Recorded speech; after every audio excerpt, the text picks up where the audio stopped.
제8과 가나안 입성과 횃불 언약의 미래적인 전망에 대해서 살펴보도록 하겠습니다. 자, 먼저 가나안 입성, 주전 1406년 1월에 되겠죠. 자, 가나안 입성의 과정, 주전 1406년 1월 4일 화요일로 추정이 됩니다. 이때 정탐꾼을 보내게 됩니다. 요단강을 건넌 것은 1월 10일이 되고요. 요단을 건너기 전 1월 9일 시딤에서 떠나 요단에서 유숙한 지 3일 후가 되겠습니다. 따라서 요단에서 유숙한 때는 1월 7일이 되겠습니다. 두 정탐꾼들이 정탐을 마치고 여호수아에게 보고한 것은 1월 6일이 됩니다. 그리고 정탐꾼이 여리고 기생의 집에 숨어 있다가 산으로 도망해서 3일 동안 숨어 있었기 때문에 정탐꾼을 보낸 것은 1월 4일이 되죠. 그래서 이렇게 해서 요단강을 건넌 그 날부터 하나하나 이 모든 소요되는 과정들을 쭉 역으로 계산해 볼 때 주전 1406년 1월 4일 화요일로 추정되는 그 날에 두 명의 정탐꾼을 보내게 됩니다. 그 다음에 주전 1406년 1월 7일 금요일 날 3일간의 준비를 하게 되는 거죠. 이것이 여호수아 3장 5절에 있는 내용들입니다. 이 준비 과정을 거쳐서 1월 10일 날 역사적으로 요단강을 건너는 요단강 도하 사건이 있습니다. 주전 1446년 1월 15일 애굽의 라암셋에서 발행했던 이스라엘 백성들은 주전 1406년 1월 10일에 요단강을 건너서 가나안 땅에 들어갔죠. 정확하게 5일이 부족한 만 40년 만에 요단강을 건너서 가나안 땅에 들어가게 된 것입니다. 그렇기 때문에 이스라엘 백성들의 행선지 과정을 보면 애굽에서 홍해라고 하는 물의 세력을 건너고 광야 노정을 다 통과해서 이제는 요단강을 건너므로써 가나안 땅에 들어가게 되는 과정. 이것이 이스라엘 백성들의 전체 출애굽 여정의 내용들이 되겠습니다. 이 두 가지 공통점 뭡니까? 홍해를 건널 때도 하나님께서 강권적인 능력으로 바다를 갈라서 육지로 이스라엘 백성들이 건너게 하셨고, 요단강을 건널 때도 이 시기는 몸에 거둘 시기에 요단강이 범람하던 그런 시기입니다. 요단강의 강폭은 우리나라 강에 비해서 굉장히 좁죠. 그렇기 때문에 이런 범람한 시기가 아니면 강을 건너는데 별로 어려움이 없습니다. 그러나 공교롭게도 이스라엘이 가나안 땅에 갈 때 요단강이 범람의 시기여서 도저히 사람이 인위적으로 그 강을 건널 수가 없었습니다. 이때도 하나님이 법궤를 맨 제사장들의 발이 요단강에 당도할 때 그 강이 갈라짐으로써 역시 육지로 이스라엘 백성들이 건너는 그런 은혜를 체험했습니다.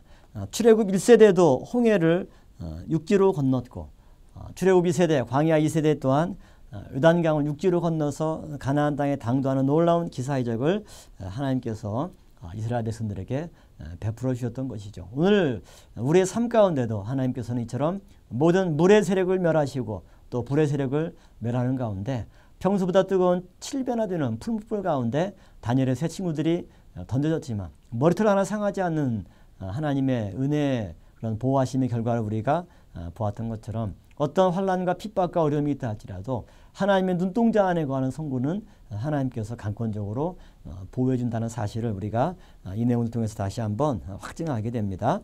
세 번째는 주전 1406년 1월 10일 월요일 드디어 역사적인 요단강 도하 사건이 일어나게 됩니다. 이 요단강은 아까도 말씀드렸듯이 사람의 힘으로 건널 수 없는 그런 급류와 또 범람하기 때문에 강의 폭과 그다음에 깊이가 사람이 건널 수 없는 그러한 강의 상태가 되었었죠. 지형적으로 요단강은 빠른 급류가 흐르는 그런 강입니다.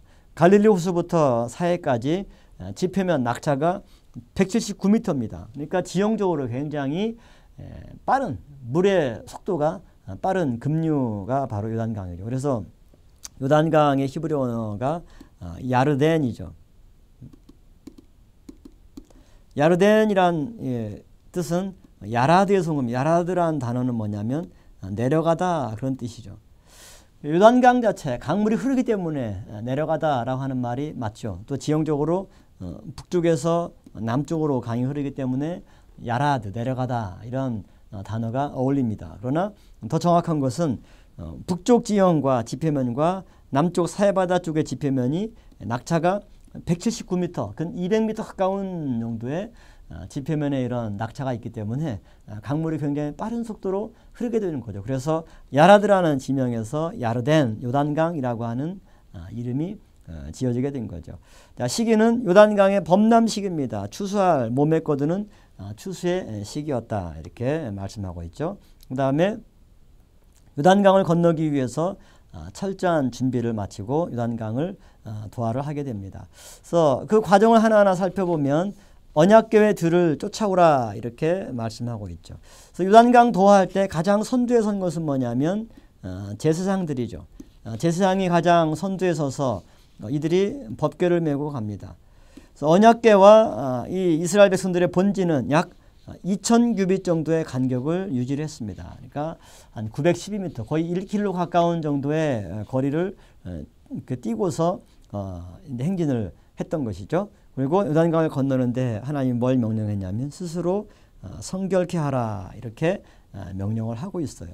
그러니까 요단강 건너는 거, 단순히 강을 건너는 거 정도가 아니라 이것은 하나님의 구속사를 이루는 중요한 하나의 사건이기 때문에 그것을 이루는 준비 자세로서 무엇보다도 백성들의 입장에서는 성결을 요구하고 그 다음에 사람의 힘이나 능력이 아니라 하나님의 임재의 상징인 법궤를 하나님의 사람인 제사장들이 어깨에 메고 선두에 서서 행진함으로써 이 언약궤를 쫓아올 때 하나님이 강권적으로 요단강물을 가르는 기사의적을 행해 주셨던 것을 우리가 볼 수가 있죠. 2000규빗을 간격을 유지함으로써 먼 거리에서도 이제 뒤에 있는 모든 전체 백성들이 선두에 있는 제사장들의 일행을 눈으로 목격하면서 그들을 따라서 하나하나 순종하면서 갈 수 있는 이런 은혜를 하나님께서 베풀어 주셨습니다. 그래서 하나님의 명령대로 백성들에 앞서서 언약궤를 맨 제사장들의 발바닥이 요단 강물에 닿자마자 순식간에 강물이 끊겼습니다. 홍해바다는 모세가 믿음으로 지팡이를 내어 밀을 때 하나님의 동풍을 보내어서 밤새도록 그 바람을 통해서 바닷물이 물러가게 하시고 땅을 마르게 해서 그곳을 건넸다면은 요단 강물은 제사장들의 발이 강물에 닿자마자 강물이 순식간에 갈라지는 그러한 능력을 하나님께서 베풀어 주셨습니다. 세 번째는 흘러내리던 그 물이 그치고 마른 강바닥을 드러내게 됩니다. 제사장들의 발바닥이 요단 강물에 닿자 위에서부터 흘러내리던 물이 끊어져서 마른 땅이 되고 또 끊어진 물은 사해부터 약 33km 떨어진 아담읍 변방에까지 일어나 쌓이게 됩니다. 강물이 이렇게 쭉 흘러가게 되죠. 흘러가게 되는데 여기서 요단강을 건널 때 하나님이 강물을 딱 끊기게 됩니다. 그러니까 이 강물들이 밑으로 흘러야 되는데 흐르지 못하니까 뒤에 쫙 이렇게 물이 쌓이게 되죠. 쌓이는 그 지역이 약 한 33km 떨어진 아담읍 변방에까지 그 물들이 높이 쌓이게 되는 이러한 장면들, 이것을 성경이 말씀하고 있는 것입니다. 그 다음에 요단강 도하를 기념하는 강바닥의 12돌과 길갈의 12돌이 있죠. 강바닥의 12돌은 이스라엘의 40년 광야 생활이 끝났음을 기념하는 그런 돌이 되겠고요. 두 번째, 길갈에 쌓은 12돌은 이제 가나안 땅에서 새 출발을 기념하는 의미를 갖게 됩니다. 요단강을 건넌 이후에 이와 같이 강바닥과 또 길갈의 12돌을 쌓음으로써 모든 광야 생활의 청산과 가나안 땅에서의 새 삶의 시작을 기념을 하고 있습니다. 홍해도하와 요단강 도하의 구속사적인 의미를 비교를 한번 해보도록 하겠습니다. 홍해도하는 애굽에서의 탈출을 기념한다면 요단강 도하는 약속의 땅 가나안으로서의 입성을 상징하는 그런 사건이 되겠습니다. 그러니까 나오는 것과 들어가는 것, 출입, 이것이 홍해도하와 요단강 도하의 중요한 차이점이 되겠고요. 또 홍해도하는 죄악된 옛 생활을 다 벗어버리고 세례를 받는 것에 대한 예표입니다. 사도 바울이 고린도전서 9장에서 홍해바다를 건너는 이스라엘 백성들이 전 민족적으로 집단적으로 홍해바다에서 세례를 받았다 이렇게 말씀을 하고 있죠. 영적으로 볼 때 이스라엘 백성들이 400년 동안이나 애굽에서 종살이 하면서 죄악된 생활을 살아가지만 그러나 하나님은 홍해를 건너므로써 세례를 받게 하셔서 그들의 모든 애굽의 수치를 다 씻겨주시는 그런 세례 사건이 홍해바다의 중요한 영적인 의미가 되겠습니다. 반면에 요단강 도하는 이제 40년 광야 교회 생활을 다 마치고 천국 가나안 땅에 입성하는 그러한 중요한 사건을 예표하는 것이 요단강 도하 사건이 되겠습니다. 그래서 출애굽과 가나안 입성 이 두 사건의 중요한 공통점은 물의 세력을 하나님이 강권적인 능력으로 멸하시고 정지시키고 마른 땅으로 바다를 건너고 강을 건너는 사건이 있었다라고 하는 것을 볼 수가 있죠. 그 다음에 네 번째로 주전 1406년 1월 14일 금요일에는 이제 가나안 땅에 들어간 이스라엘 백성들이 유월절을 준수하게 됩니다. 구속사적으로 볼 때 유월절은 성도가 어린 양 되시는 예수 그리스도의 십자가 피로 구속을 받아서 애굽과 같은 사단의 세력에서 해방되는 것을 기념하는 절기가 바로 유월절이 되겠습니다. 이 유월절은 동시에 뭐와 맞물려 있냐면 장자 재앙과 맞물려 있죠. 유월절이 있었던 밤에 이스라엘 백성들은 어린 양을 잡아서 먹고 그 양의 피를 집의 문설주에 바르고 그 집안에 거했습니다. 그런데 같은 날 밤 애굽에는 하나님께서 죽음의 전사를 보내어서 애굽의 모든 전역에 모든 첫 것들 사람이건 짐승이건 첫 것을 전부 다 하나님이 다 치셨습니다. 그렇기 때문에 같은 날 저녁에 애굽에는 장자재앙이 있었고 그 다음에 이스라엘에게는 유월절이라고 하는 놀라운 구원의 축복의 절기가 있었던 것이죠. 그렇기 때문에 유월절은 표면적으로 보면 어린 양을 잡아서 먹는 절기이기도 하지만 이 죽음의 천사 10번째 장자 재앙으로부터 하나님께서 이스라엘을 보호해 주시고 애굽의 장자의 생명은 앗아가셨지만 그러나 이스라엘의 장자들에게는 그 생명을 보존해 주시고 다시 되돌려주는 축복된 절기가 바로 유월절 절기가 되겠습니다. 그렇기 때문에 이 유월절을 통해서 이제 바로왕은 더 이상 하나님 앞에 그 마음을 강박하게 하지 못하고 조건 없이 모세 요구를 다 들어주어서 이스라엘 백성이 애굽에서 나올 수가 있었습니다. 그렇기 때문에 애굽과 같은 사단의 세력에서 해방된 중요한 사건이 유월절 절기고 또 그 반대편에 장자 재앙이 맞물려 있다는 것을 알 수가 있죠. 이것을 이제 40년 만에 다시 이스라엘 백성들이 가나안 땅에 들어가서 처음으로 유월절 절기를 지킵니다. 40년 전 출애굽할 때 유월절 절기를 지킬 때는 너무나 두렵고 너무나 떨리는 감격스러운 절기였죠. 장자 재앙의 사건을 다음날 아침에 목격하면서 이스라엘 백성들은 하나님의 그 놀라우신 사랑과 능력 앞에 감사하면서 나왔습니다. 그 40년 만의 감격을 이제 가나안 땅의 당도에서 다시 유월절을 지킬 때 이것은 기쁨의 절기입니다. 구원의 절기입니다. 감사의 절기입니다. 하나님이 그때 우리에게 생명을 보존하시고 애굽의 장자를 치심으로 말미암아 출애굽의 놀라운 구원을 베풀어 주셔서 이제 40년 만에 약속의 땅의 당도에서 첫 유월절 절기를 지킬 때 얼마나 감격스러웠겠습니까? 그런 감사와 기쁨으로 이스라엘 백성들이 주전 1406년 1월 14일 금요일에 유월절을 지켰습니다. 그 다음에 다섯 번째 주전 1406년 1월 15일 토요일에는 가나안의 소산을 먹고 그 소산을 먹자 드디어 이제 만나가 그치게 되었던 거죠.